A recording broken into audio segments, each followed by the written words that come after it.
saying that, dude, the gas is enough, dude.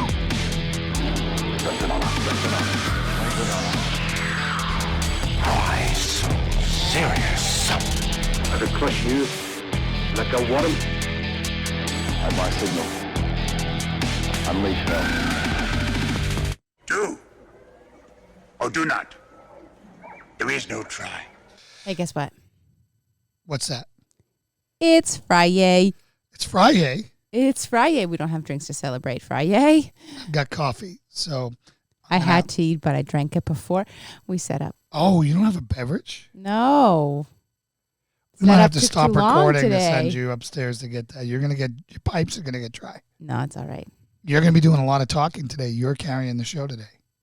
It's the Lauren Starr show. I just saw our numbers plummet. Everyone was like, well, shit. I don't believe that. I don't believe that one bit. Sign off, start this weekend early. Nah, it's going to be a good show. We have an interesting discussion. All right. I find coffee to be a respectable, cheering beverage. So for you folks out there who made it to another Friday in Corona-cation, here we go. Strength and honor. Strength and honor. Strength and honor. Empty cup? That's probably like even worse than. No, don't even. There's a little bit left. Don't even. Tea is not a respectable beverage of cheering. Whatever. Tea, you have to put your pinky out and cheer. Not in this mug. It doesn't change what's in there. If pink lemonade was in there, it doesn't change. That's a heavy duty mug. It is a heavy duty mug. So I think that knocks it up a point or two. Okay. Don't you guys think? I don't want to know what you think. Wow. Now you got to tell her what you think. I know. Tea's lame. No, I mean, a lot of people in Lululemon pants and yoga stretchy pants drink green tea. How many times have you seen me in Lululemon stretchy pants? Unfortunately, never. Never. Okay? Back it up. But I'd like to. In the privacy of our own home. Moving on. Backing up. Next story. Friday. Friday. So I thought there is also known as F Friday. F Friday, Fire Family Fun, Food. Woohoo! Faith. Firearms. Fitness.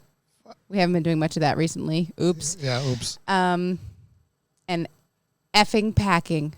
Yes. And packing when you're moving.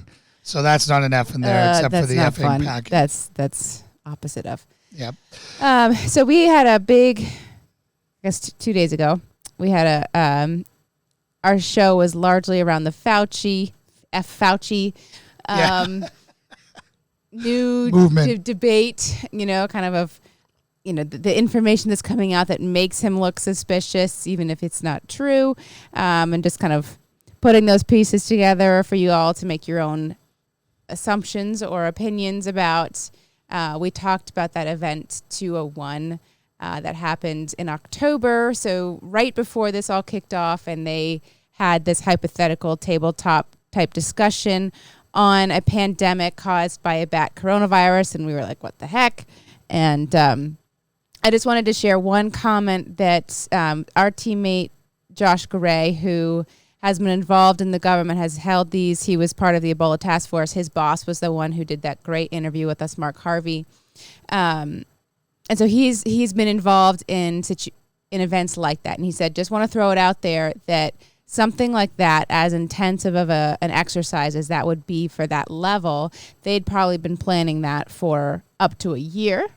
So just because it happened right before this thing took off, the build up to that event there was a lot of work that went into it. Take that for what you will. See, I think that further. You think?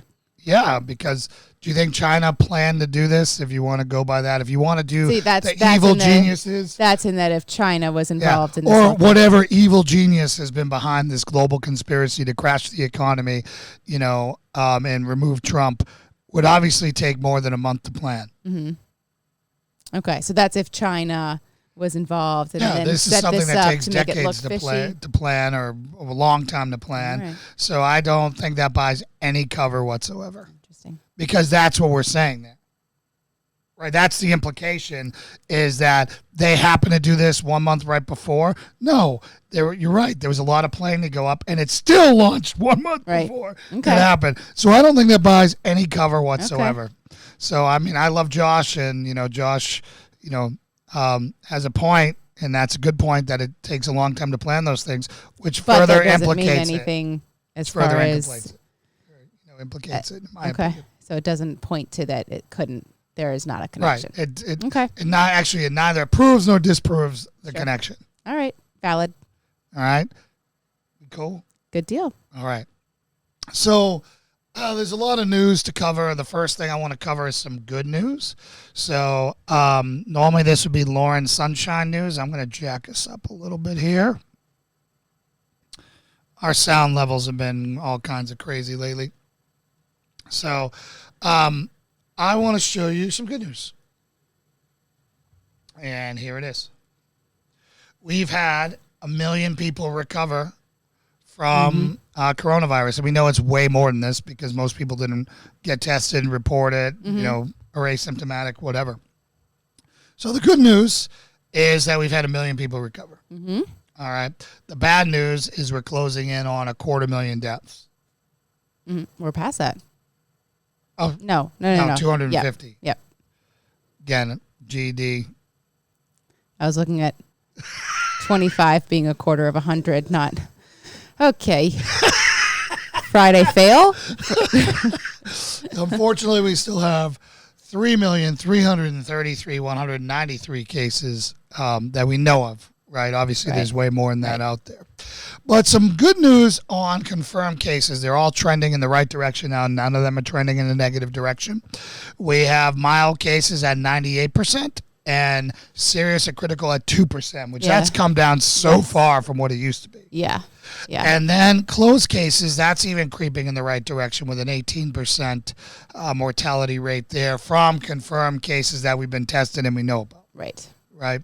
But so that number now is being around the 0.1 to 0.3. It depends on who you're talking to. I don't. 0.03 is what's being thrown I don't around. trust anyone who's doing that. These are the only numbers I trust as far as trending, because everything else is hypothetical. Mm-hmm.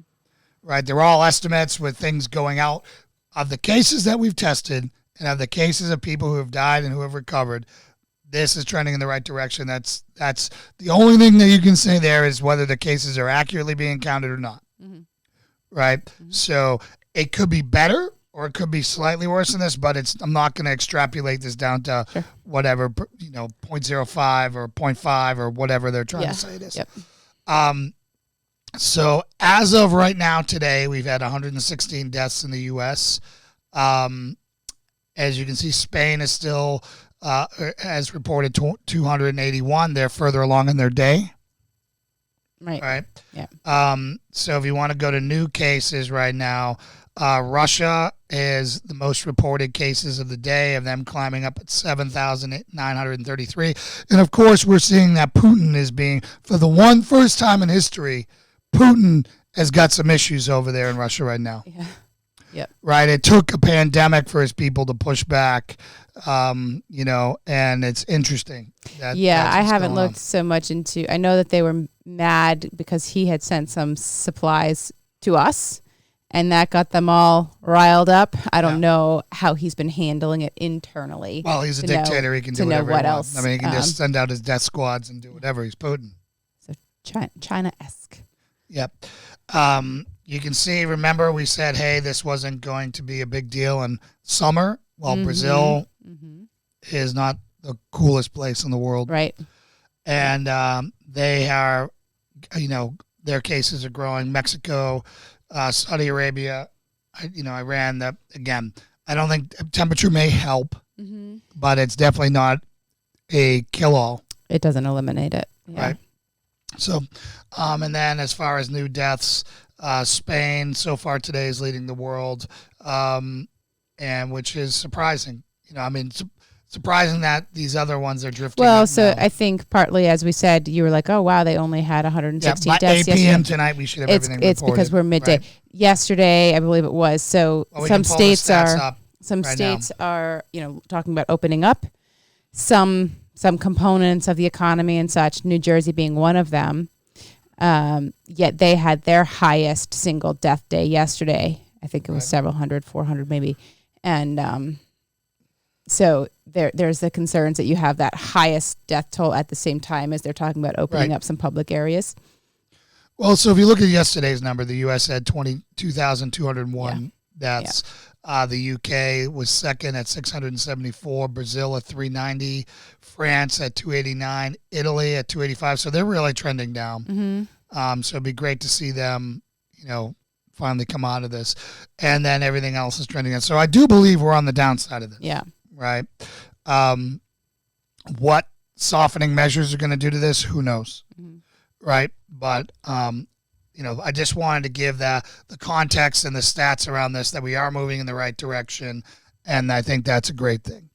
Other things in the news, I saw that remdesivir is been approved by the FDA. And Fauci was pushing remdesivir, which again feeds back into the hype that he is a big pharma troll. Interesting. Pushing that. And of course, remdesivir will probably be way more expensive than hydroxychloroquine, which I saw a study that hydroxychloroquine, cures at a higher rate than remdesivir. Interesting. So it's, again, all speculation. If you want to look at the things that could be suspicious, they're there, but they could be totally innocent. Yeah, without a doubt. They could be totally justified. All right, so there's some really interesting stories I think we should dive into here for the day, and we can just roll down Fox News' page, and then I've got NBC News. Do you want to go coronavirus first and then the politicking, or?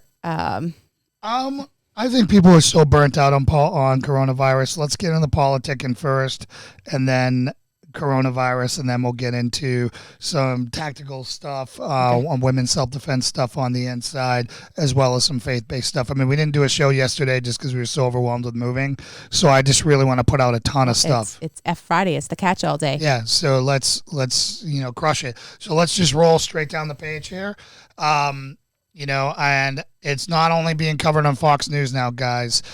Joe Biden's, accuser of him doing sexual assault. I'm going to get a little graphic here. Her report is that he threw up against the wall and put his fingers inside her. Okay. All right.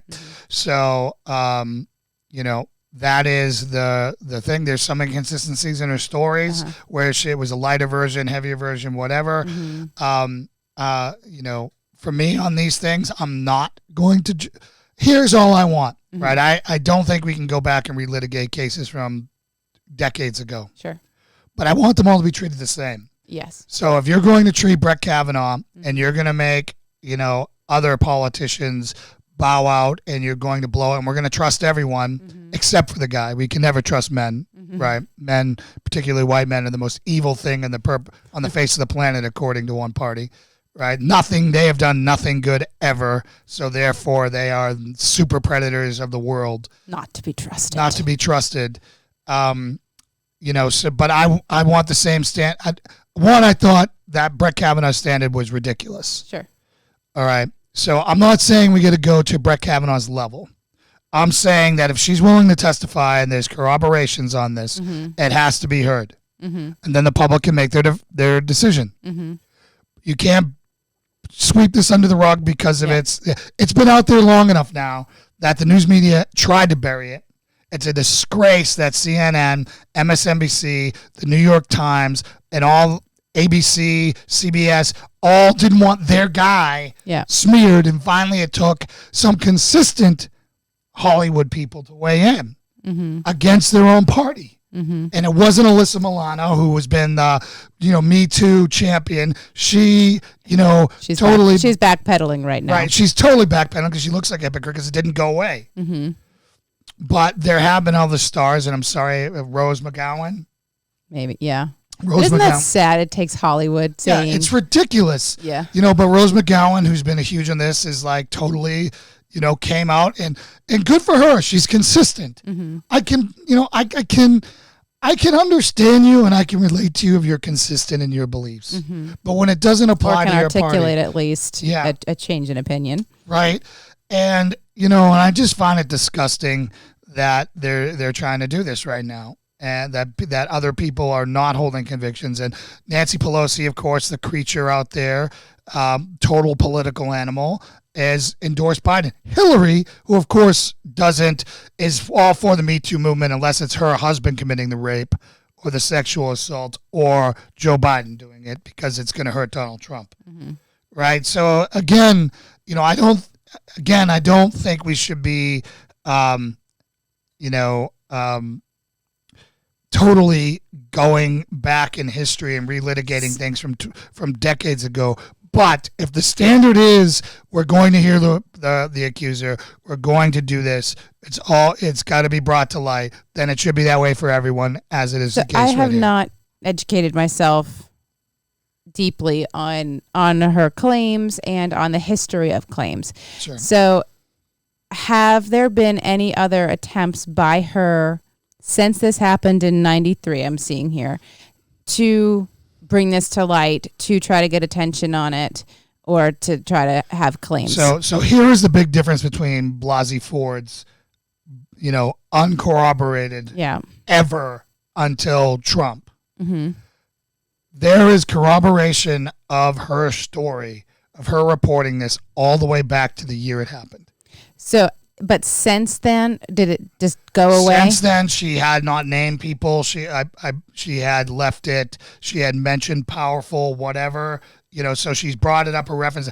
And the most amazing thing is that they have this on Larry King Live. Right. Her mom calling in saying that, there was this bombshell report, her daughter, who was a staffer for a powerful senator, but who loved and respected him, but didn't, So that was kind of acutely when it happened, right? Absolutely. And so what I'm wondering, so part of the the people who discredited the Trump thing is no one heard about it till that instant. There was no corroboration from anyone everywhere. But so the suspicion with any of these things, like any of the claims against Trump that have come out, the claims against Kavanaugh, where were you before? Why didn't you pursue this prior to this person seeking a very prominent political office? He was just vice president. Right. So why wasn't this brought up then? So that goes into, is there a political narrative about this? That's why I'm just wondering, how much was this did she try to pursue these claims since 93 and now?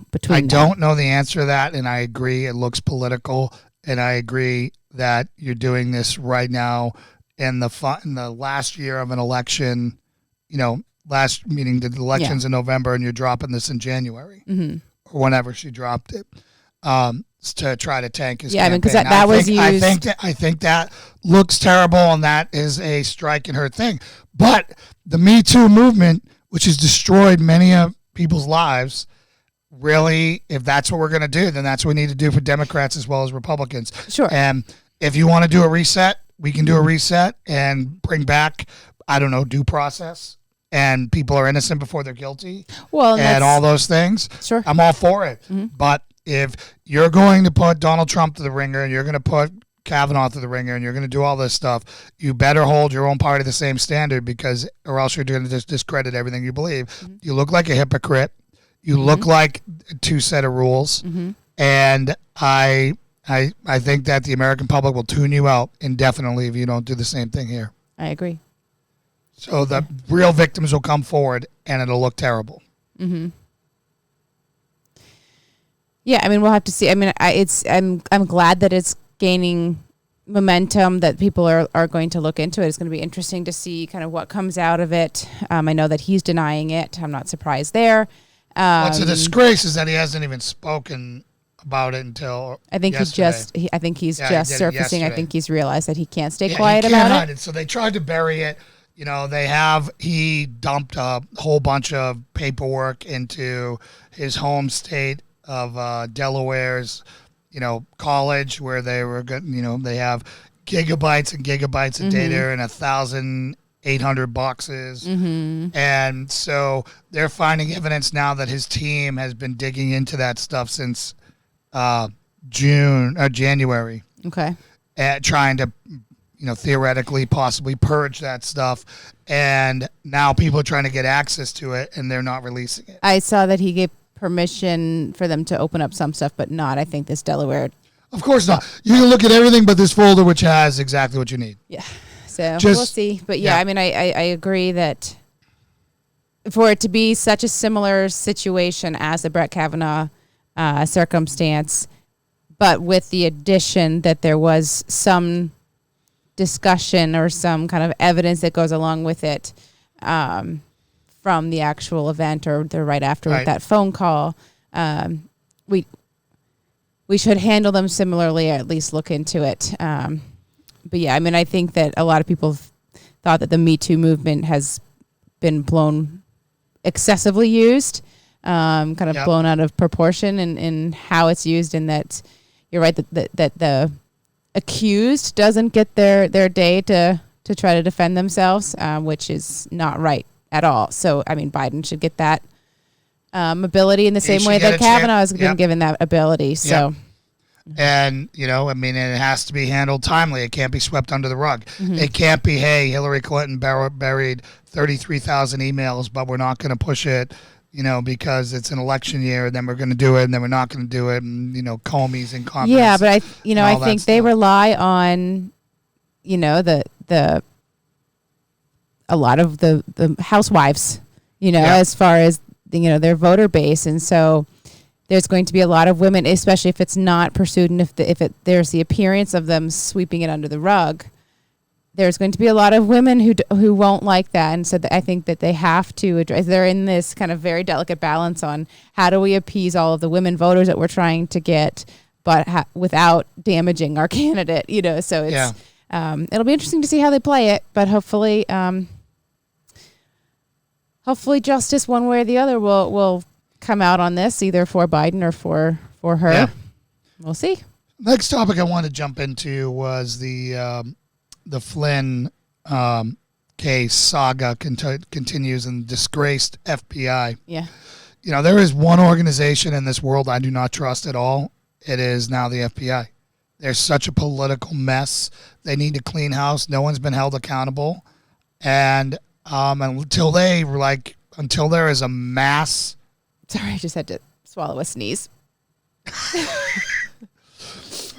Got it. Until there is accountability and Jim Comey and others actually go to jail or have some type of reality enforced upon them, like some punishment, punitive punishment, we can't turn the page, and I just don't trust the FBI at all. I mean, here is an organization where if you lie to them, it's a felony, but they can lie to you all day long, and it's nothing. Have they tried to offer any explanation for these handwritten notes? No, and the thing is these notes, these are the ones they didn't want released. Okay. They said it compromised national security. Well, is the national security the fact that you're freaking liars and that you're pieces of garbage, and that, yes, law enforcement has been discredited for probably another century because of your abuse of power? Do they know, I mean, do they have any idea who wrote these notes? Have they been attached to any particular people? Yeah, they have been attached to the exact author, and it's terrible. Okay. Right? I haven't refreshed my memory on the exact, but yes, they know who wrote them. They're handwritten, so it's real easy to tell who did it. Okay. And it's all the key players. Okay. And it's absolutely disgusting. So, I just have no faith of credibility in the FBI whatsoever. Now, that doesn't mean that there aren't good people that work in the FBI. I think a vast majority of them are probably great people. They're law enforcement brothers, just like cops. But unfortunately, their whole organization, in my opinion, should be disbanded and reformed. Yeah, what are the chances of that happening? Never. But that's deep state. Yeah. Right? That's deep state, them and the intelligence agencies. Do you think that Trump is going to try to dive into this in the second? I think if he gets a months second before term, the election, or not until then? No, not till the. I mean, he may rehash it. I mean, he's perhaps use that as the motivation to rally the base. If he keep me around and I'll take care of this. Here is a tactical decision that he could do that. Again, my opinion of Trump is he's Yoda. He looks ridiculous, sounds ridiculous, but then is a great strategic mind, strategist. I could see him taking Flynn, reinstating him, and putting him on the podium, and Flynn talking about the abuses of power leveled at him, and how they threatened to arrest his son, and how they threatened to arrest him, and the shadiness of the justice system here, and stealing the spotlight after this COVID-19 thing goes down. But let's face it, until COVID-19 is under control, no one cares about anything else. Yeah. This is just red meat to his base. Yeah, I mean, this would be, again, like we've talked about, events that would have, in the previous life, would have been huge news all over, the active shooter event in Nova Scotia, for one example, and then other politicking kind of things. Yep. This would be blowing it up right now. And probably most people don't even know about it. Yeah, well, we can go upstairs and ask 2 anti-Trumpers right now if they know about it, and I guarantee you it'll be no. Yeah. So it was Strzok's notes. Okay, yeah. So literally the biggest piece of garbage. The text messages and everything, too. Okay. So meanwhile, the rest of these show officials discussed their motivations for interviewing Flynn in the White House on January 17th. They openly questioned if their goal was to get him to lie so we can prosecute him or get him fired. The handwritten notes by the FBI's former head of counterintelligence, Bill Priestap, after a meeting. So this was Priestap who wrote these notes, who I don't even know who he is. A meeting with then FBI Director James Comey and then Deputy Director Andrew McCabe. Fox News is told, further suggesting that the agents planned in the alternative to get Flynn to admit to breaking the Logan Act when he spoke to then Russian Ambassador Sergei Kislyak during a presidential transition period. Pardon me if this is a naive question. Yeah. And not trying to defend anything that's not defensible, but if they had reason to believe that he has lied about something or was involved in something, when you are interviewing somebody to try to get them to admit to something, isn't them trying to kind of coordinate a strategy to admit that he lied or get catch in a lie, caught in a lie, something that... Typically, if it's not a crime, yes. But when you're dealing as an FBI agent, right, and just lying to you is a crime, trying to bait somebody into lying to you, or entrapment, or not understanding a question. I mean, where were you on June 23rd last year at 4 p.m.? Mm-hmm. You tell me the grocery store. I have footage that puts you somewhere else. You just lied to me. Did you intend to lie? Mm-hmm. Who knows? Right? That's how garbage it is. So by planning it, it's that they might have planned these gotcha questions that kind of anyone would fall into. And they did it during the transition, not meaning to or not. And without lawyers, because Comey, who admitted and bragged about it, the piece of frickin' garbage that he is, the hypocritical, holier than thou, absolute piece of freaking garbage that guy is. I mean, there is no lower life form than James Comey, because he thinks he's holier than thou when he's part of the swamp, and he's so self-blinded by his own righteousness. He's probably one of the most dangerous people in the world. To be that blind to your own to your own acts is just disgusting. To willingly knew the chaos of the transition and that this wasn't government people coming in. And instead of giving them time to and do it right with an attorney that could represent them, they went in there to play on that chaos to try to entrap Flynn. Okay. It's just disgusting. And he got prosecuted for something like everyone in D.C. does. Right. And that's what Tucker Carlson has mentioned time and time again. And they bankrupt this dude, and I hope they sue him.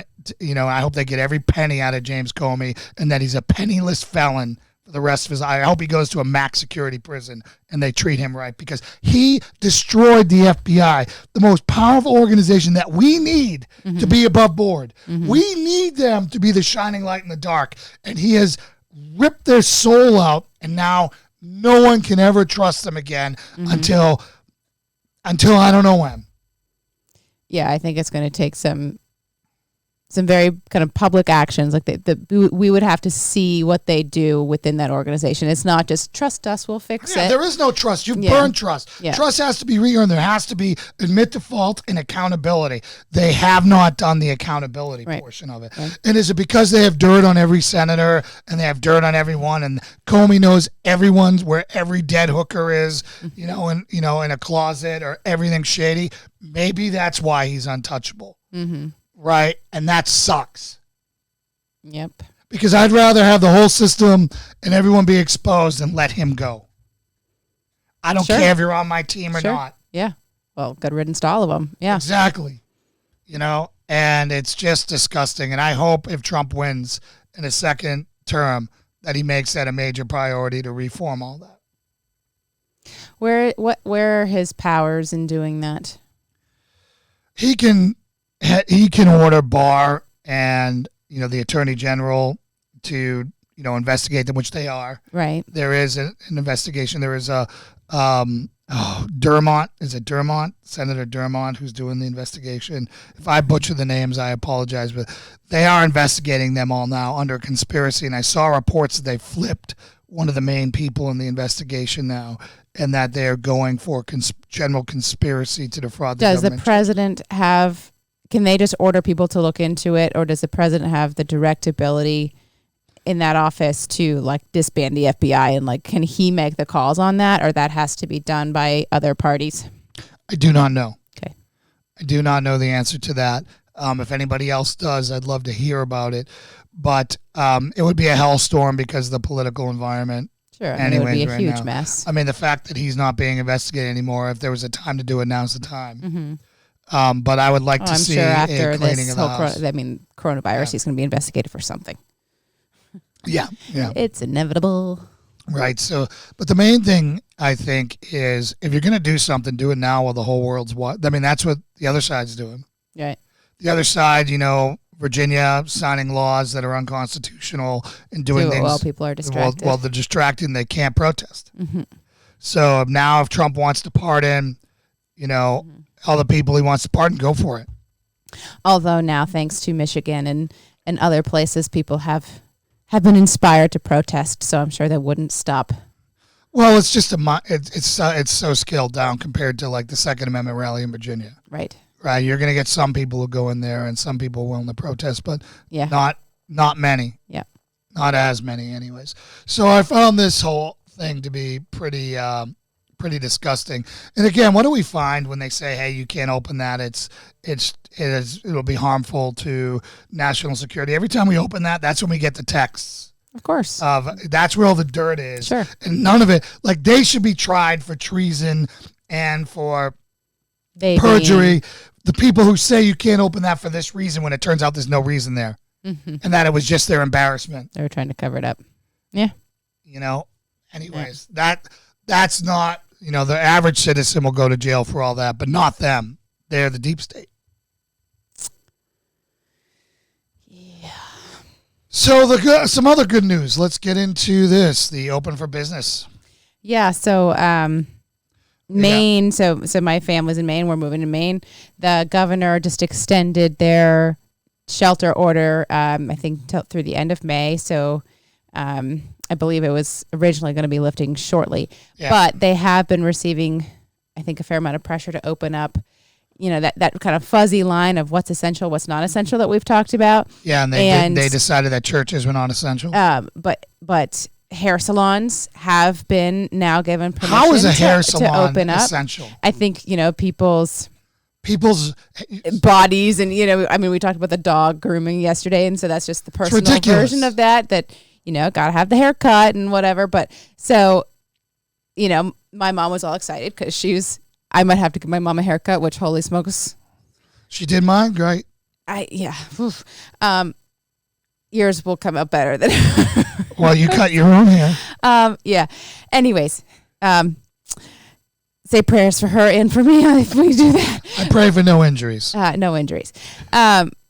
But so then someone shared in Maine an interesting letter that multiple salon owners had come together to write for the governor.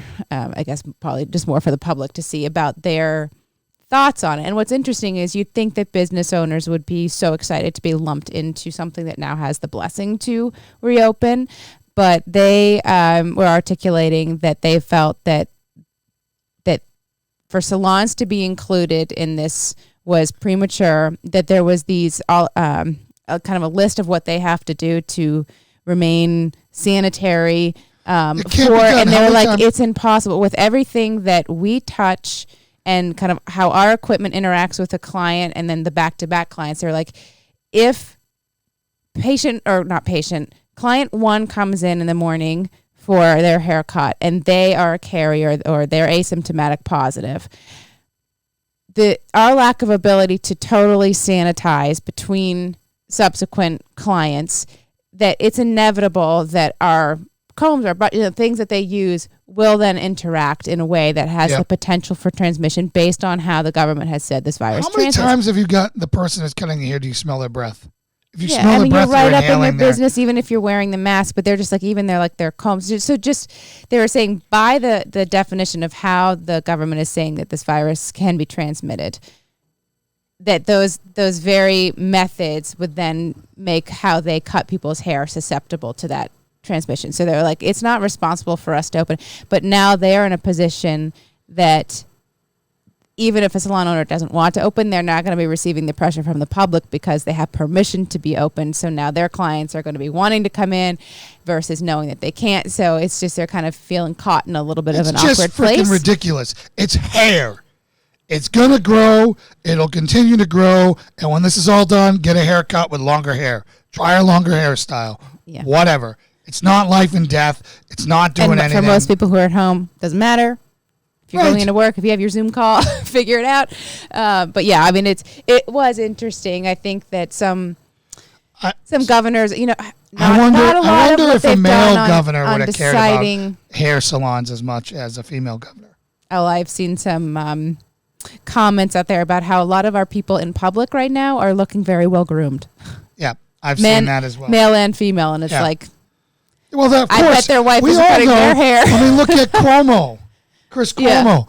He's telling people not to go out. He's got the virus, and he gets caught riding his bike. yeah.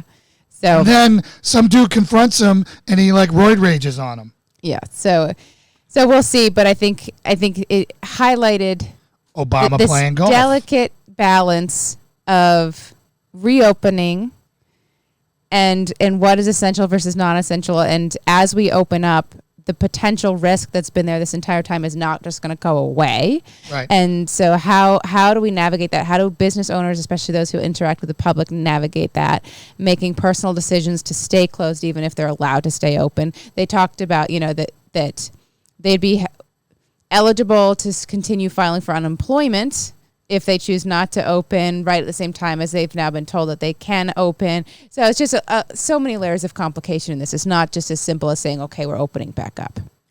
Yeah, it is very complicated, and I know that even the hair salon's business is vital for the owner and the employees. Yeah. Mm-hmm. I get that, but that doesn't pass the damn smell test. On why they would give them permission. Yeah.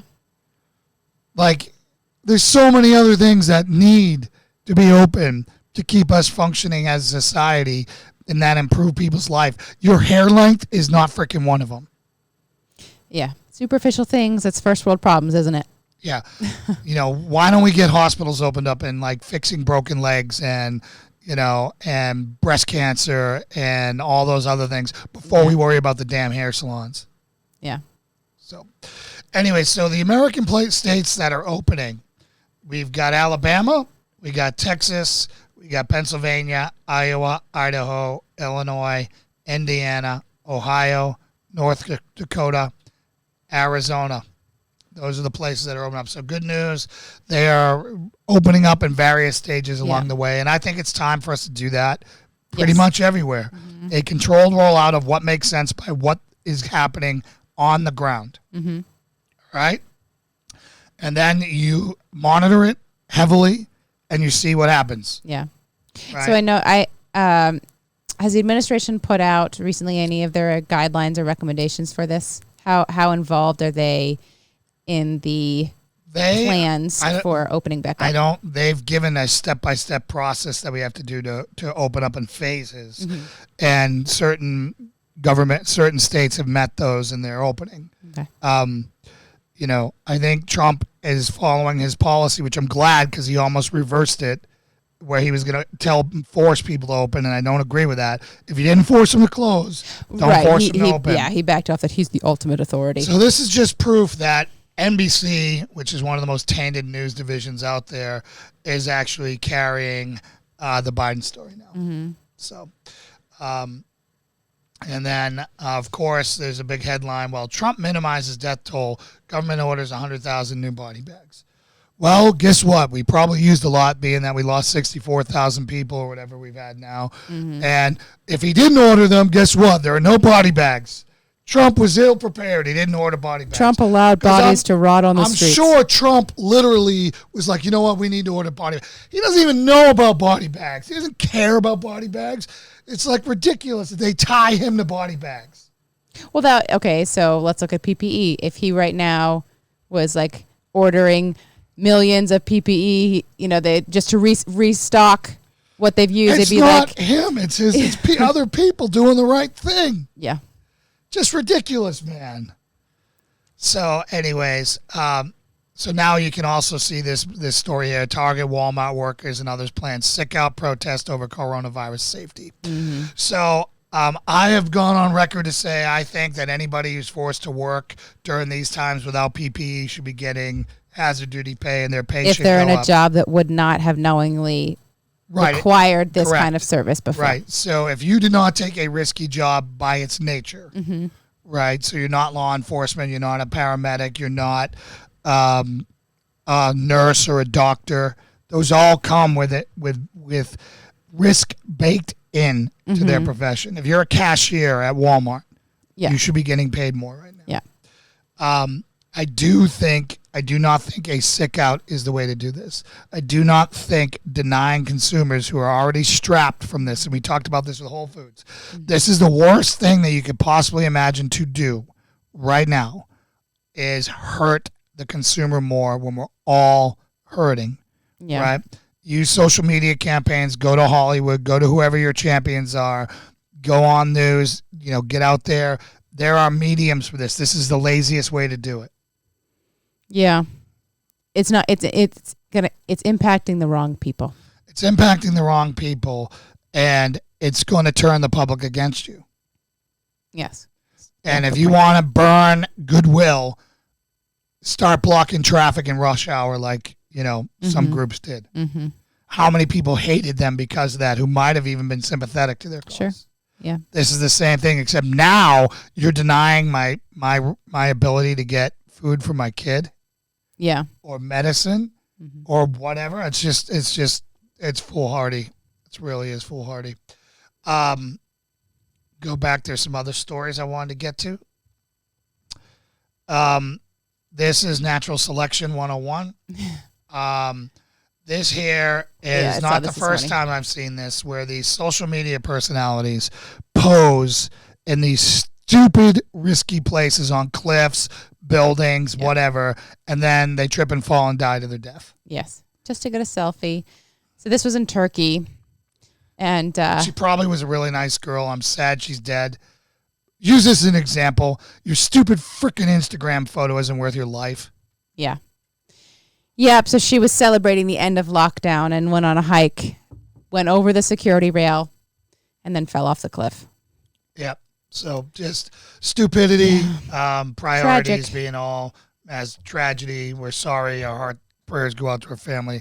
But for the love of God, Instagram warriors, make good decisions. Yeah. Is It's not worth it. Is it really worth worth it. falling to your death for a stupid staged photo? Like, that's the thing that kills me about Instagram. They're not organic photos. They're not whatever. Somebody there, they're acting like, ooh, we're doing something Have cool. you seen Somebody all had of the to take videos us. of the Instagram husbands? No. You haven't. No. You see all of the girls with their cute pictures and like the heart hands at the sunset, and the whatever, and so there's a whole thing of, if you look it up, Instagram husbands, they're the people who are having to get in all of these like Stupid awkward positions to take Yeah. all of these artsy fartsy photos. There's some pretty funny spoofs on it. Have you ever had to take an Instagram picture for me? No. No. But I do get constant rip pressure, including messages sent to me to take more pictures of you and baby B. Yes. Which every woman out there who's watching this video will understand. How many pictures do you have, dad with their kiddos? Hundreds, because mamas are taking them. How many pictures of mamas with their kiddos? Like one. We want to be remembered too. Here's a thought. Because go grab my camera. I don't have pictures of me in Iraq. I don't have That was a pictures of personal me. decision. I don't have pictures of me The thing like is, doing the thing coolest is, stuff we ever. are around each other all the time.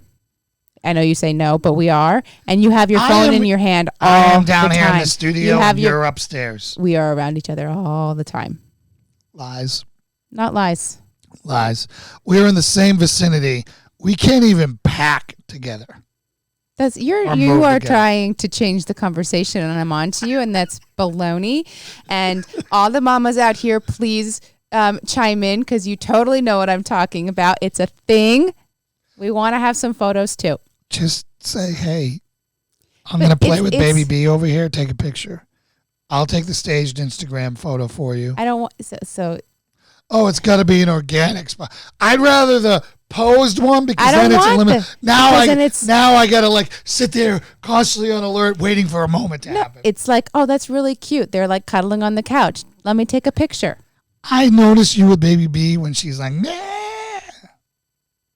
Well, then notice more. I'm working. He's around me all the time, guys. All the flipping time. Right. My time around Lauren is her pumping, breast pumping, and us brainstorming about the business and dinner. Okay, I'll start pointing out any time that would be appropriate. And then on Monday, we'll talk about it and we'll see how many times there really was. Deal? Sure. All right. How many do you think? Let's ballpark this off the top of your head. How many of those times do Dozen you think plus we're a gonna have? day. Dozen plus a day. Yes. Okay. I'll take that over under. Okay. Dozen plus a day. Done. Cool. What's the bet? I don't know. We'll tell you guys. No, I want it on here. What's the bet? 2-hour massage. 2-hour massage. No, we can knock it down to an hour. Hour massage. Hour deep tissue massage. Okay. I might lose this on purpose. Deal. That's no good. I don't want your deep tissue massage, actually. All right, you guys heard it. Done dilly, yo. All right, so let's get down here. So this could be some great news. So there's a North Korean defector turned lawmaker is 99% sure Kim Jong-un is dead. And that'd be a good thing for the world. Now, his sister looks just as bat crazy as he is. Yeah. I mean, she's got this straight up like James Bond female assassin look. You know, And we all know girls are crazy. What? What'd you just say? What did you just say? BBC, yo. What does BBC stand for, Lauren? I am totally shocked by this. Witches be crazy. Rhymes with witches. Be witches. crazy. I mean, guys, come on. We also all know this is true.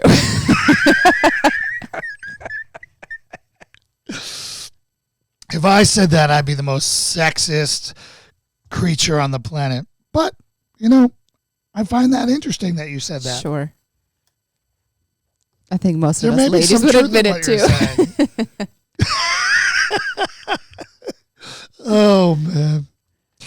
So, what other some things that you wanted to talk about? Well, Lauren? do we want to switch back into coronavirus land, this whole suicide conversation? Yes, let's do it. All right. So Jason found a video this morning. Incredibly sad story. Our hearts certainly go out to the family. They've lost their 12-year-old son. He hung himself a little over a week ago, I think it was. Yeah, it was week to two. again when he filmed it. I don't know what the timeline from publishing it. It said it was 2 days after. Mid-April, I think, when I was looking at his Facebook page. But he has a very attention-grabbing title. He made a video about this, a little Facebook post, saying coronavirus killed my son. But then he says subtitle essentially, but not in the way you think. Do you want me to explain the build up to this, or do you want to? No, you go for it. Okay. So this kid is 12 years old. Apparently incredibly into Fortnite. The dad described him as an amazing kind of like world class level Fortnite gamer. And he had been given this really for Christmas, this really nice monitor, I guess, that was kind of enhanced his gaming experience. He loved it. And several months ago, in a fit of rage, it sounded like, from screwing something up in Fortnite playing, something didn't go well, he threw his controller at the monitor and broke it. So the parents were good parents. They said, you shouldn't have done that. That's not how we handle anger. And so they were like, we're not going to replace this monitor for you right now. They did say that if you kind of help around the house more, you do more chores, be nicer to your sister. It took him months to earn it back. So you can work towards earning it back. And he was describing these wonderful moments that they began having as a family, that the relationship between this boy and his younger sister got stronger. He had this wonderful afternoon with his dad and the grandfather and all of this stuff. And so kind of glowing moments that happened because he was not really able to play his game as much, or at least he didn't have this monitor. At some point, it sounds like maybe they did replace the monitor. Because the story, so he said that his son went up to his room, he had a phone call, his wife went out, yada, yada. And then the daughter came down half an hour later and said, Hayden hung himself. And so he went up, found his son had hung himself in his closet, and discovered that apparently he had broken his monitor again. So that's why we deduced that he might have earned a new monitor at some point along the way. So then he's trying to say, he's concluding this by saying that he wouldn't have done this if it wasn't for coronavirus and this social isolation. That if he'd had the outlet of school, if he'd had the outlet of PE class, had access to his friends, that he wouldn't have made this decision or emotionally responded in the way that he did. And so coronavirus killed his son, is what he's trying to say. Which,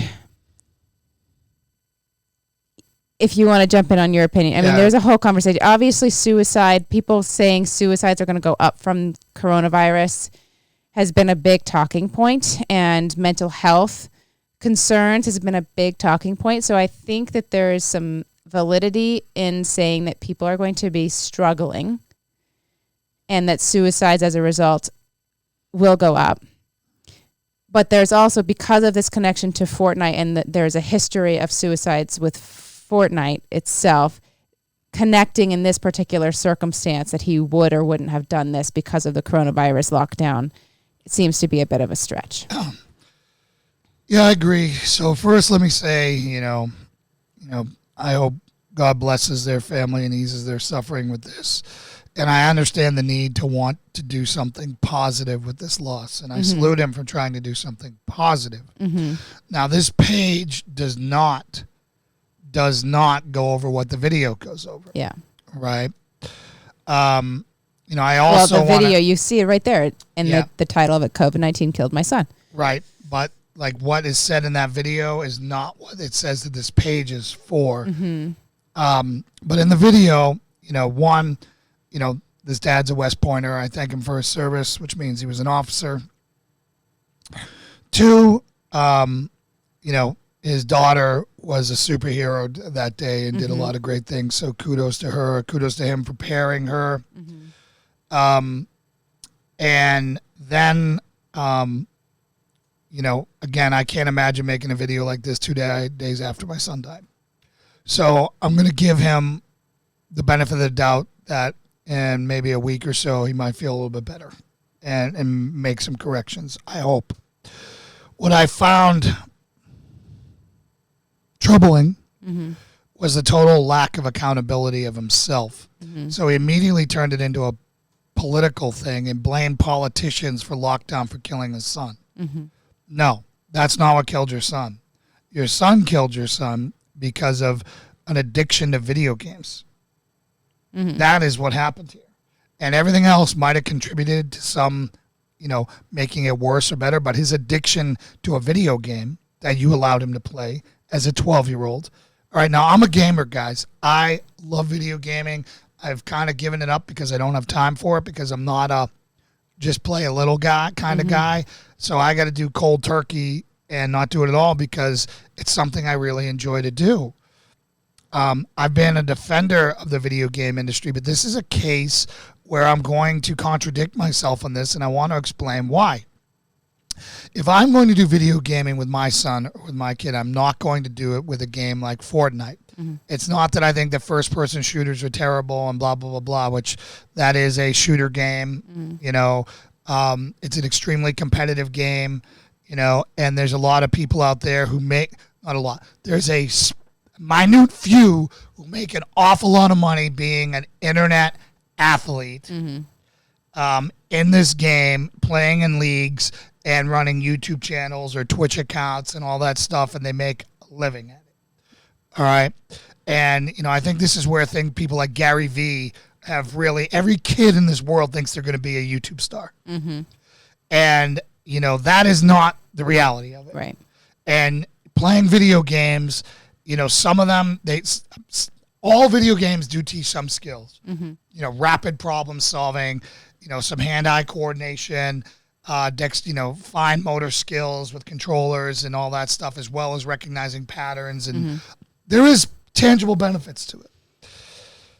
But a game like Fortnite is not a game like I would do like an RPG game, where it's a story-based game that does not reward time on system.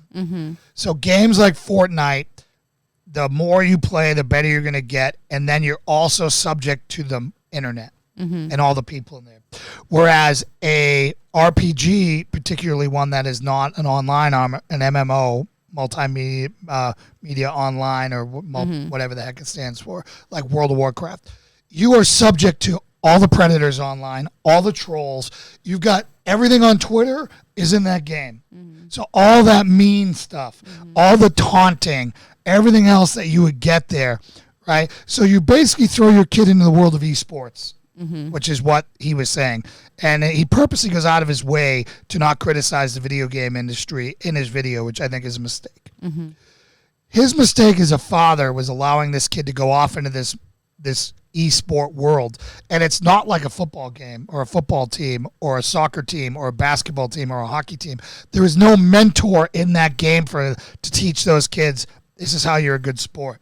This is how you win the right way. This is how you lose the right way. This is how you not bully, right? There is no oversight, right? So your kid is spending, days, weeks, months, years of time on these systems where he's subject to the world of mean girl, mean guy crap on the internet. And in games like that, the endorphin burst. At the same time as that, it has been shown that electronics, especially like that, have the same addicting qualities as actual drugs. Yes. So their brains are dealing with that in addition to the emotional component of the relationship dynamics and stuff that's going on there. And there's no barrier to entry, right? So you can't do it all the time, and there's no work to it. Meaning, like, if you, let's say that you were addicted to football, like playing football, you'd have to rile up a team. Yeah. You'd have to rile up other kids. Everyone's schedule would have to coordinate. And then the face-to-face aspect. The face-to-face aspect of that. The parents are going to be involved. Other morality is going to be there. There isn't that gap. With online competitive gaming, there is none of that. Yeah. Right? So not understanding the world that your kid is playing in and not being there to mentor him in it is a massive mistake. If you're going to have your kid play in a game system, I don't care if it's a violent or not violent. That's another question, right?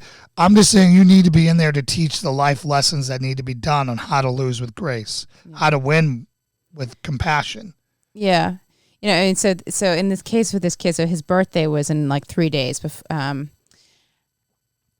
He hung himself 3 days before his birthday, and he was, I guess, going to get this like awesome controller that was going to help his game even more, something like that. And so the father believes that he broke this monitor by accident, or whatever he did, and might have kind of lost it, knowing that he was getting this controller in 3 days, and now he wasn't going to have a monitor to play on it, and that he couldn't have a party because of social isolation. So he screwed up his entire birthday, and he was wasting this gift that he was getting in 3 days, and that might have precipitated this action, which ties it again to kind of emotionally not being able to handle the gaming aspect. If you're going to have that kind of reaction to the point of looking to kill yourself because you might not be able to use your controller in 3 days, so there's so much tied up in this. But the question is, and so I was looking at this father's page, and, he's kind of since this time, he's, shared other articles that kind of reinforce the mental, emotional aspect of this, which I do feel is legitimate. And I would love to hear, there's obviously our little kiddo is too young to have any idea what's going on. It's not in her world.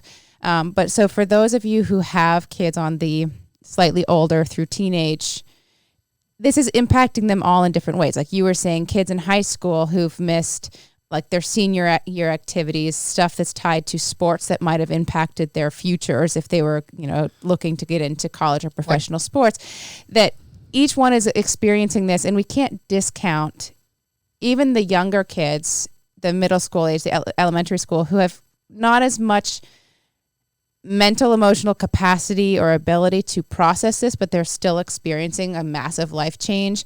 We can't discount that. So I'd be curious how your kids have been handling it and what you've been able to do in order to support them through it. But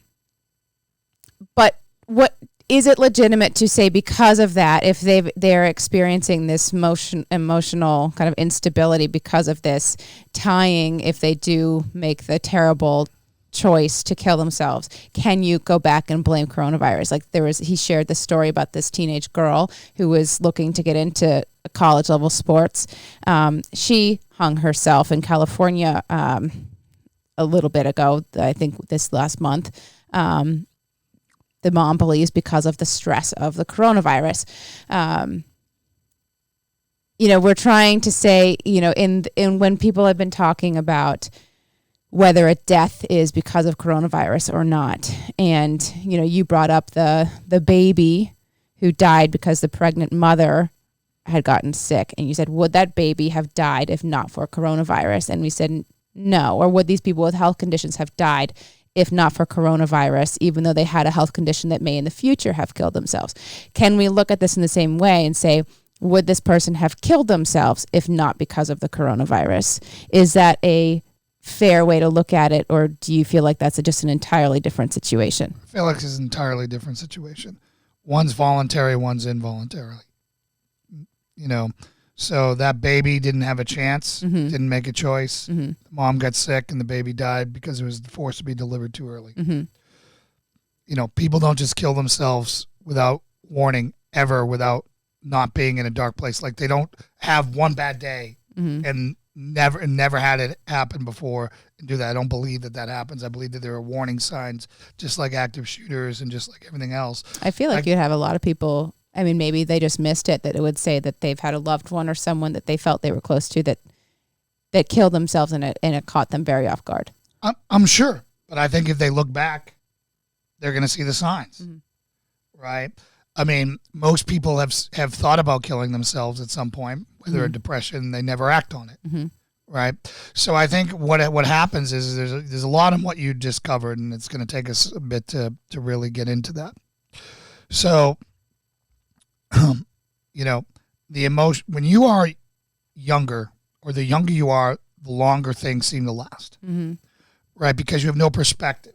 The older you get, the more you've lived longer, so you've had more years, so your relationship with time evolves. The older you get, the faster time goes because you've been alive longer. It's a ratio. It's one day of one of my years being 47 years old. Right. Versus I'm 10 and it's one day of your life for a year. Yeah. And so I remember a day being forever as a kid, or an hour car ride being so long. And a week, oh my God, a month, holy smokes. And if you remember when you were in high school or in school, like anything that bad happened was going to last forever. Mm-hmm. And your parents need to be there to guide them through that, right? That it's not forever. And they need to bring awareness that like in the scope of your life, some people peak in high school and their life never gets any better than high school. And I feel bad for them. Yeah. Because high school is that much of your life, right? All the good things or many of life's best things all happen after that. Mm-hmm. And, when you have your first heartbreak, it's terrible and you feel like it's going to last forever and your life is over. Mm-hmm. And then it just continues, and that you just get more perspective as you go.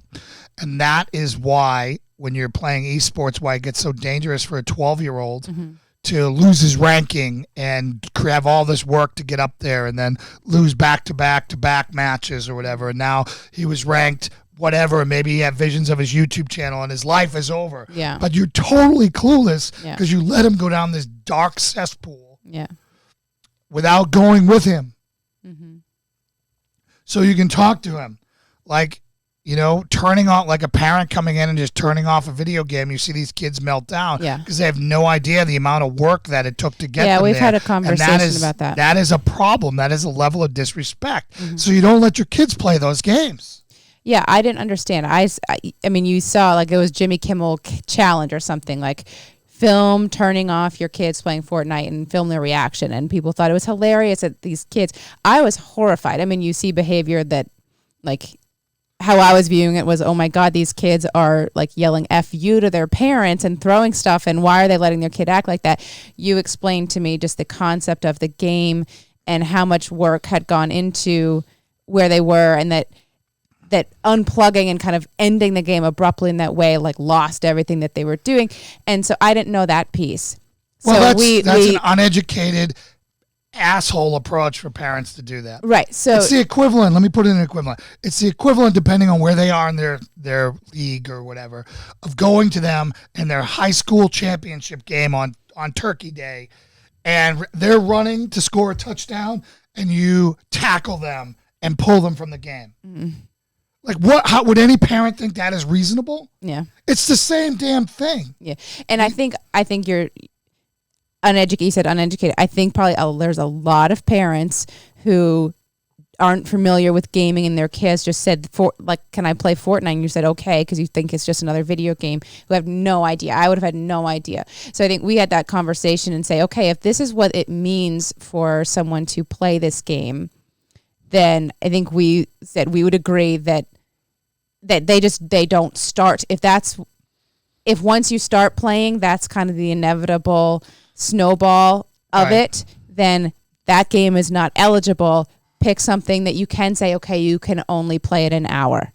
Right. And, again, you have to understand the social consequences of what you're doing to that kid in that environment. The same thing in like World of Warcraft. That isn't competitive like esports. Mm-hmm. But you have people literally from around the world, and some of those raids require meticulous perfection, and there are 120 people counting on each person to do their role. Mm-hmm. So it's really teamwork, and there's accountability and a time sink.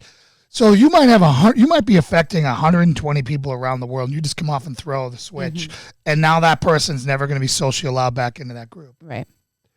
Which you just crushed something they've been working on for a very long time because you're freaking clueless on it. So that's why I don't recommend you let people play those games. There are other co-op games that are not time sensitive where you can save and pick it up from there, and there's no challenge. So you can have the teamwork and the type of issues, or they're 5-minute matches. There are games out there that if you want your kid to play and you're not going to be that unreasonable parent with the only parent in the world that doesn't let your kid play a video game because you're anti-technology, I don't agree with that. There are skills that are developed in games that you can't even fathom. But you need to be able to still function as a human and as part of a family unit around it. And I think that's where Fortnite is. And I think, it's replaced in a lot of ways. And so kind of what stood out is my understanding of it, for someone to be at the level that it sounds like this kid was. And I don't even know if that's true. His dad might just be saying he was really good. I don't know. Parents, parents always think whatever. But still, so it sounds like obviously he was very into this game, and that naturally replaces a lot of face-to-face social time. So I think school is probably the only time largely that he was kind That's what it sounded forced to engage in that kind of activity, and then he had his games. He said that he didn't have the exercise outlet of PE class, but I mean, like who got exercise in PE class? But still, I mean, that's something that's very easy to replace. Yeah, that was the least physical I ever was PE class. Yeah, So I mean, horribly tragic. I think it's a discussion to have. I think that it's an interesting conversation as far as what is reasonable to attach to coronavirus as a cause of death and what is a stretch. I think we would have to then, if we accepted this, we would have to then say all of these suicides that might happen because of losing jobs, the economy, et cetera, back into addiction, you'd have to be willing to then label them all as saying coronavirus caused that, which I think is too much. And looking at the other, personal responsibility as a parent, which is a whole other conversation outside of coronavirus. But then also knowing that your kids might be struggling more because of this and kind of jumping, increasing your game on how much you're supporting your kiddo through this. And even though it might seem small to us as far as what they've had to let go because of this, and shouldn't they be happy they're not in school and, all that stuff, know that for them, it's more of their world than at this older age we have a perspective on. So, but just like I imagine, if anything, Fortnite has been more facilitated to be played during this. Where they probably are playing more. Yeah. Where that girl who killed herself because she didn't get her senior, she was in the best shape of her life. Maybe she didn't have the best junior year, and she's trying to get in this school, and she sacrificed everything for her senior volleyball year, and I'm just choosing volleyball, whatever. And she was having a breakout year and would have got into whatever school she wanted, and then the season gets canceled. I understand that, right? That person has some serious trauma and has been robbed of an experience that they would not have. Yeah. Right? Again, though, I mean,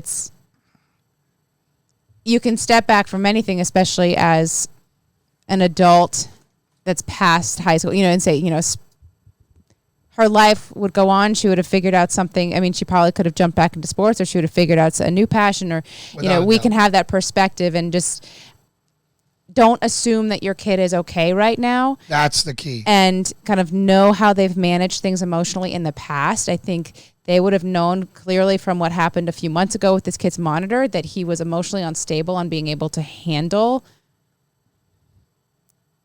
things, unexpected things that kind of impact his. So he smashed his controller through his brand new monitor. Right. So that should have been the red flag that, hey, you know what? Maybe I should set up a camera and see what's going on with my kid in my room. Yeah. Or plug into him, or however you want to do it, right? If he's willing to smash his monitor through it, whether he says it was an accident or not, obviously the pattern proved it wasn't. Yeah, because he lost his cool and smashed know that he needs support and education on how to handle his emotions in a healthy way. So. And we're going to be going down this road with our daughter. We're at a very different stage right now. And I'm sure everyone as parents has their own experience and own opinion on how to handle teaching their kid, molding their kid to be an emotionally stable young adult. So learn from this what you want to learn from it, and pray for this family. But very sad. So the reprehensible part of this was how he tried to talk to, I don't know who he was tying it to, whether it's his governor, but he mentioned politicians. He mentioned but he said, I want to make sure this is the last mistake he makes. So he was trying to blame somebody other than himself ultimately for this, right? He's attributing someone's death to whoever he is. Yeah, I'm not sure. I can't remember what decision, and that is bullshit. Mm-hmm. It's freaking bullshit. And he shouldn't have done that. Now, I want to end on a positive note. Looking at Hayden's Corner charity here, he did do... So he's created a little GoFundMe kind of, or some type of donation page. Hayden's He does not mention politics on here. And what he says, he does mention the video game industry in here, which is very different than what he said in his video. So it says Hayden's Corners Fund has been established to address 2 critical issues. Begin the journey to fund and provide K through 12 school students, parents, and school systems learning content focused on the social and emotional development of our youth. That's a great cause. Right. And 2, support nonprofits focusing on gaming and technology, psychology, addiction, and abuse among children and young adults. Ding, ding, ding, ding, ding, ding. That is the root of this. Which he's... Which was not in the video. He purposely went out and supported everything video he games. described was that, but not... Yeah. Didn't So name it. And again, so... he filmed this 2 days after. I just recommend he take it down and do an addendum. Yeah. Like, hey, I'm grieving. I'm past this now. Well, I think it's yes, he might have had this addiction, but he was trying to say that he wouldn't have killed himself then if not for this coronavirus lockdown. I think that would maybe so. Maybe this was the straw that broke the back as far as his ability to handle things emotionally, but there was still that root cause that you take away this and there's going to be something else. And he might have been, going through this exact same situation in 6 months or a year when this poor kid had something else kind of that was emotionally traumatic to him happen and he didn't have the ability to handle it. So yeah, I mean, horribly sad. Again, horribly sad. I'd like to end on a prayer for this family, for the family of this child. Dear Heavenly Father, we come to you now and we hope that, in the face of tragedy, that you would use this for good and that you would wrap your caring and loving arms around this family and bring peace and bring healing and use this purpose for something good. In Jesus' name we pray. Amen. All right, so let's wrap up on that one. And that's all I really wanted to cover for that today. And I'd rather get into some self-defense and some tactic-based stuff now. Sure. Where are we at on time? We took like a long time on that story. So we're at 1 hour and 16 minutes right now. All right. So one of the things I wanted to get up, and let's clear this out. So now there's no distractions. So I wanted to talk about women's self-defense in this, in light of the Joe Biden creepy story of the sexual assault and being thrown up against the wall and sexually assaulted. I figured it now would be a time for people to be thinking about this and how we deal with this. Mm-hmm. So I wanted to talk a little bit of the psychology behind this. I've never had to face this. I don't think you have. We haven't game planned this.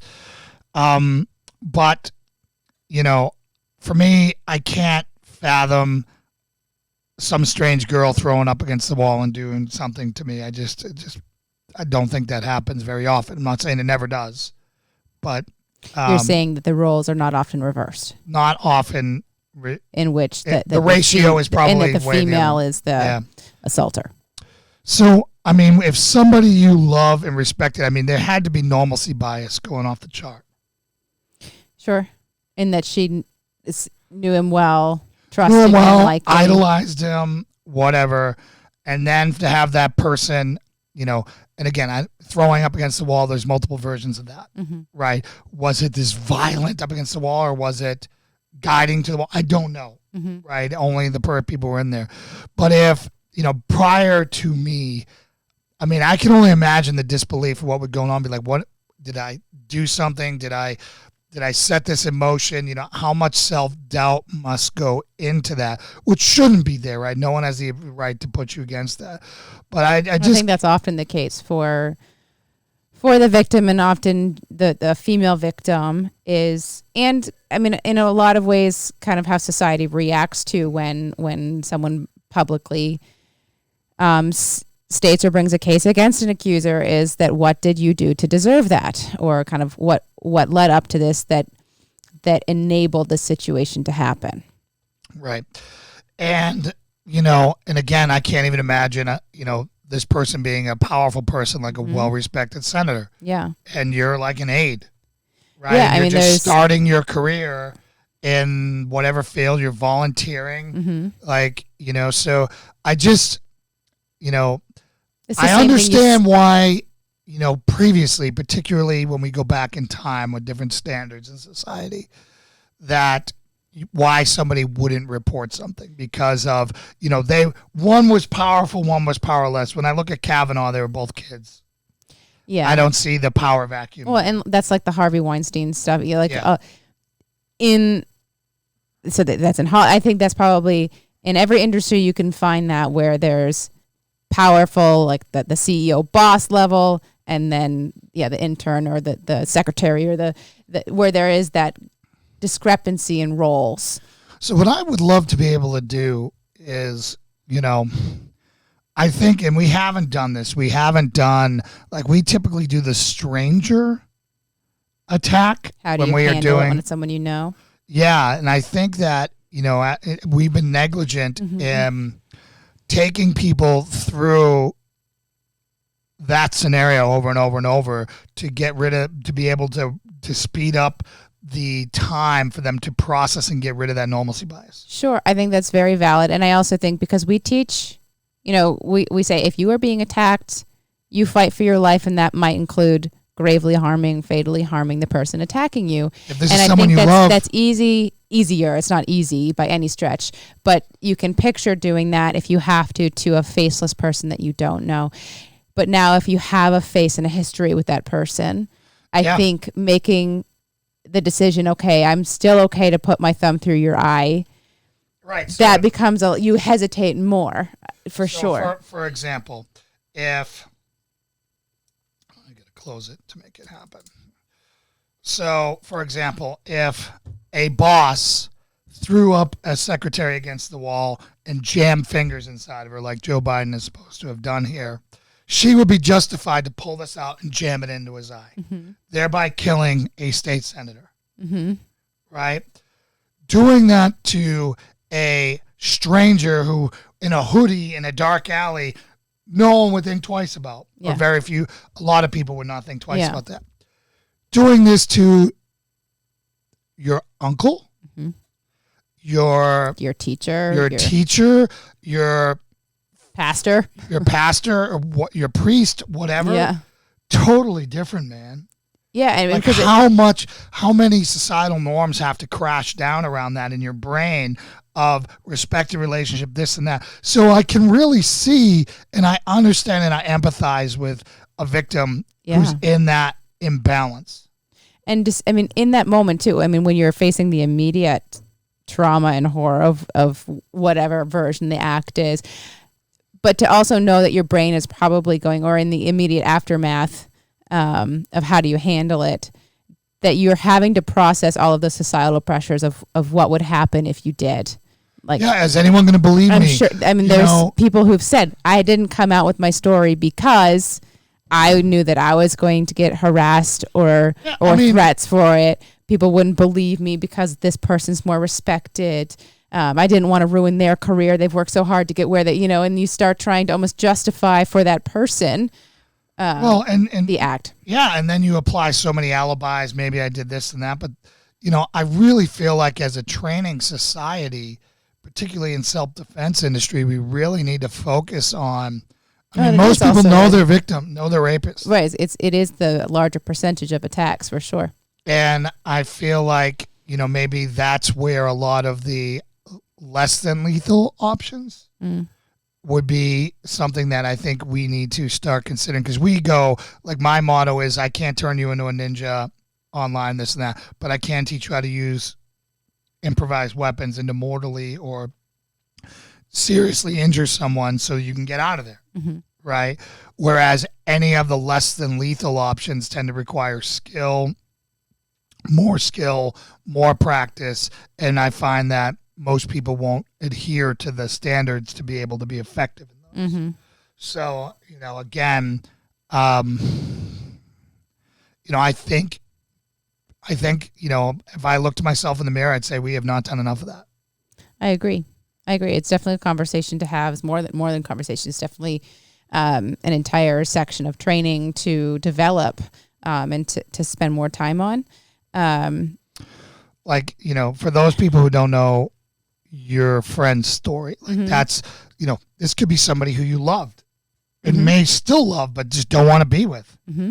Right? So somebody who, you just decided that they weren't the one, you still think warmly think of them, and they're showing up and their world's crashing, and you underestimated how devastating this was to them, and now they're stabbing and killing you. That, obviously once it proceeds to that violence, what I want to do is the lesser than. Yeah, the assaults, the sexual assaults, horrible, but most often, I don't have numbers, so I can't reinforce saying most often, but those are not as likely to proceed all the way to death, especially when it's from someone that a family member, a friend, someone you respect.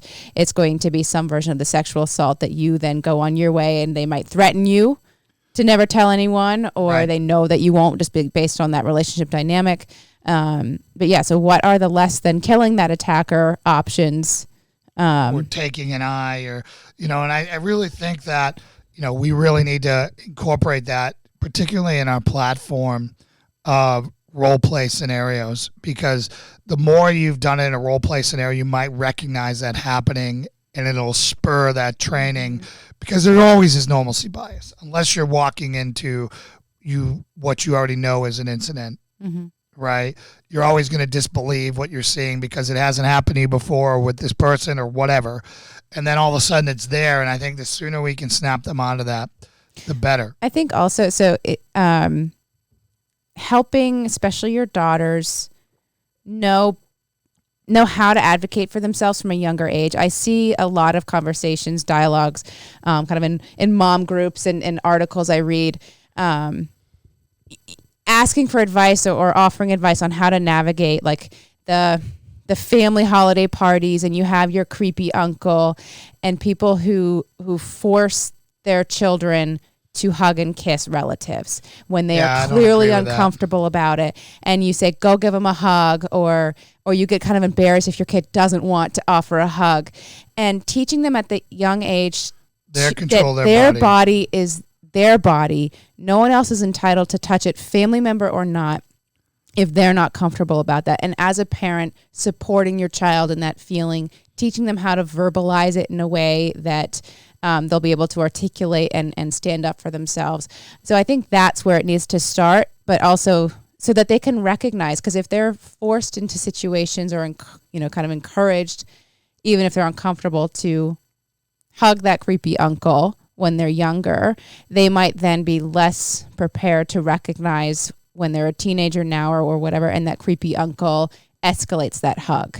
Yeah. And so I think it's kind of setting them up from a younger age to know how to recognize it and advocate against that is a really important piece that I think a lot of kids miss and parents miss. Yeah, and, I don't know, man. I've seen some stuff that's blown my mind, where I even see, like, family member adults touching inappropriately that, for me, I would never even consider.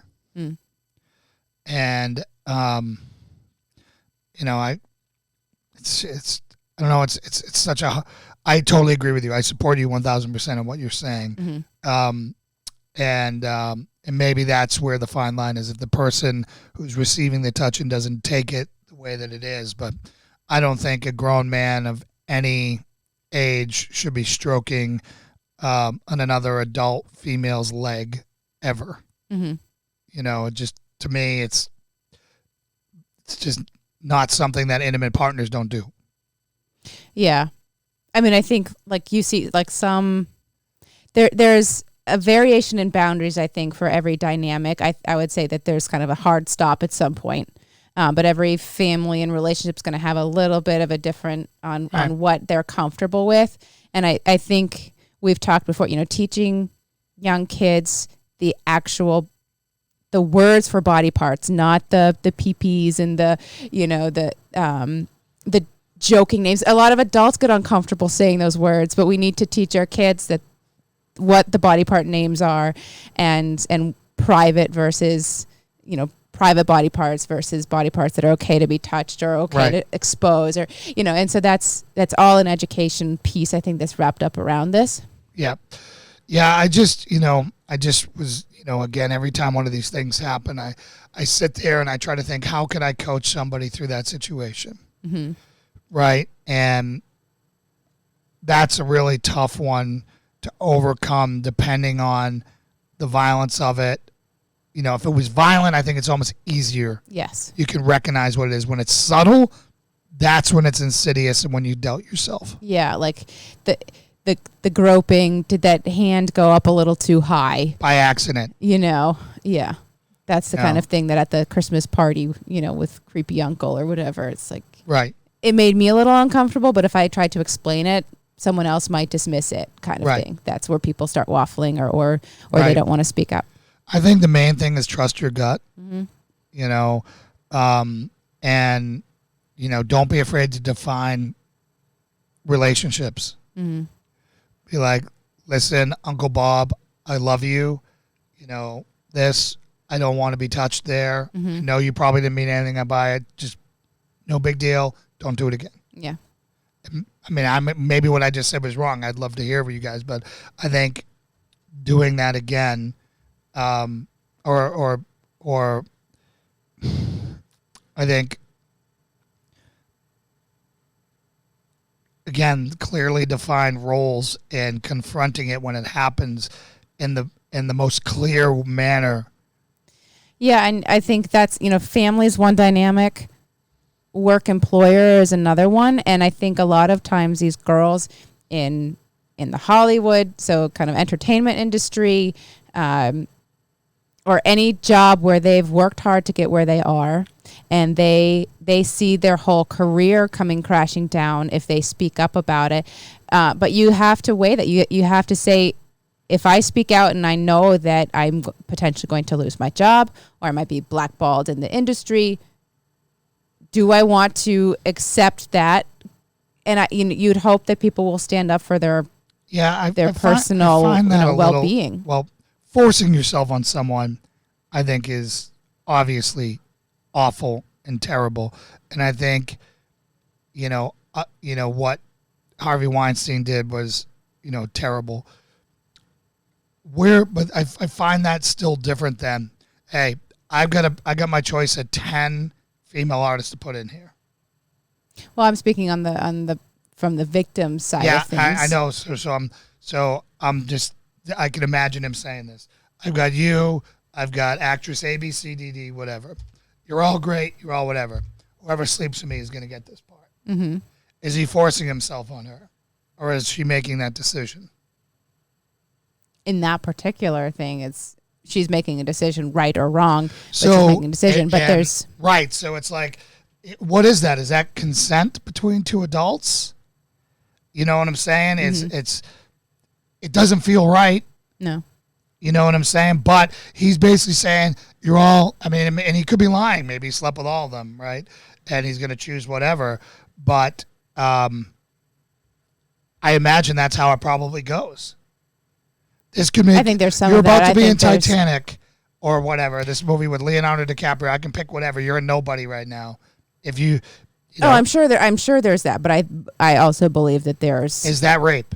I believe that there's also non-consensual sexual assault that goes on there as well. Without a doubt, but is what I just described rape? If she says okay and goes and hops in bed. By my personal opinion on it, no, that's not rape. If Is it it was sexual assault? If she says let's go. I don't think so. I don't think it so is either. an abuse of power. I Without think it a is doubt. manipulative. Creepy, but I don't disgusting. think that under the definition that a court would use on what is sexual assault or rape, no, I don't think Is so. it sexual harassment? That probably would be closer to sexual harassment. I agree. Yes. I agree because you're using your position of authority to garner a sexual favor. Yeah. So just interesting, you know, like how you can, these are just some variables. Imagine playing this out in a million different variables, which are out there. Yeah. So, all right. I think that's enough. I think we've covered a pretty good variety today. So we'll close it out. Have a great weekend. God bless you. God bless your family. God bless America. May God give our leaders the wisdom to get us through this time, and may He protect each and every one of us. In Jesus' name we pray. Amen. Time to pack. Time to pack. Trident Shield out. Remember to like and comment below this video and subscribe to my channel for more great videos on coronavirus updates and how to protect yourself and your loved ones.